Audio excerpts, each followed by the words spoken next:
एक बार किशोरी जी ठाकुर जी से बोली हम बंसी बजाएंगे। जो बोले आप बंसी मत बजाओ। बोले क्यों? बोले बजेगी नहीं आप। किशोरी जी बोली अच्छा हमसे नहीं बजेगी। ललता विशाखा तुरंत आ गई, ये पहले आ जाए लड़वे लाल जी थे। का कही तुमने?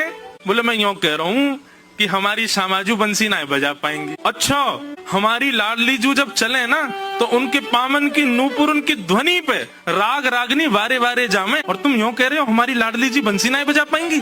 चलो जल्दी अपनी बंसी दो, हमारी किशोरी जी बजाएंगी। अरे मैं कोई किशोरी जी पे संशय ना कर रहा हूँ, किशोरी जी पे कोई आक्षेप ना कर रहा हूँ, वो साक्षात संगीत स्वरूपा है, पर मेरी बंसी जे ना बजा पाई। ललिता जी बोली आज तो यही बंसी बजेगी, अब ही बजेगी और तुम्हारे सामने ही बजेगी, लाओ दो। ठाकुर जी बोले ना माननी बात, लो दे दो। हे लाडली जू आज दिखा दो यार, जो बहुत अपने आप को कुछ समझे बंसी बजावे और यूं सोचे कि या के आगे कोई ना, आज आप बजाए दो, नेक दिखाए दो, अपना स्वर लगाए दो, यही को मूर्छित कर दी हूँ बंसी बजाए के। ठाकुर जी खड़े, हाँ श्री जी बजाओ, हमारा तो सौभाग्य कि हमारी बंसी आपकी सेवा में, पर मैं फिर कह रहा हूँ जी बजेगी नहीं। किशोरी जी ने अपने अधर पर वेणु धारण करके अपनी कोमल उंगलियों से छिद्रों को आच्छादित किया और जैसे ही प्राण पिरोए बस हवा ही हवा निकले, स्वर नहीं निकले। ललिता विशाखा कह रही है अरे जल पिला गलो सूख गो, श्यामाजू को जल पिला दियो लेकिन बंसी नए बजे। ठाकुर जी मंद मंद मुस्कुरा रहे, अब मैं कह रहा हूँ नए बजे की मुंह वापस कर दो। अरे श्यामाजू जी बहुत मायावी है, ये अपनी माया ते कछू कर सके, याने जरूर बंसी बांध दी होगी, याने बंसी को टोना टोटका करके बाकी स्वर सबरे अंतर ध्यान कर दिए, नहीं तो हमारी श्यामाजू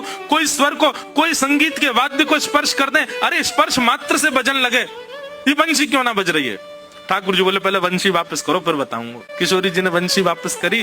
ठाकुर जी बोले अच्छा एक बात बताओ, आप वंशी को वादन करते समय मन में कौन को चिंतन कर रही? किशोरी जी बोली मैं तो कोई भी वाद्य बजाऊं आपको ही चिंतन करूं। बोले यही तो गलती कर रही हो, ये वंशी जो है ना हमारी अनन्य भक्त है। अनन्य को मतलब कहा होवे एक के अलावा दूसरे को ना भजे, और या वंशी में नित्य आपको ही चिंतन होवे, या वंशी में नित्य आपको स्मरण होवे, ये वंशी आपकी भक्ता है और आप या वंशी से मेरी भक्ति करोगी तो ये वंशी कैसे बजेगी। हे श्यामाजू आप नेत्र बंद करके अपनो ही चिंतन करो, मतलब अपने स्वरूप को ध्यान करो, जब आप अपनो ध्यान करोगी तब ये वंशी बजेगी, क्योंकि या वंशी में तो नित्य आपको ही गायन की हो जाए। किशोरी जी ने अधर पर वंशी रख के जैसे स्वयं को स्मरण किया, अपने रूप नक, अपने रूप नेत्र आदि को स्मरण किया, अपनो ही स्मरण करके जैसे ही वंशी अधर पर धरी, बिना फूंक के वंशी बजन लगी। किशोरी जी के नेत्र सजल है गए। आपकी या अनन्य प्रेम पे ही तो मेरा मन करे कि मैं वारी वारी जाऊं।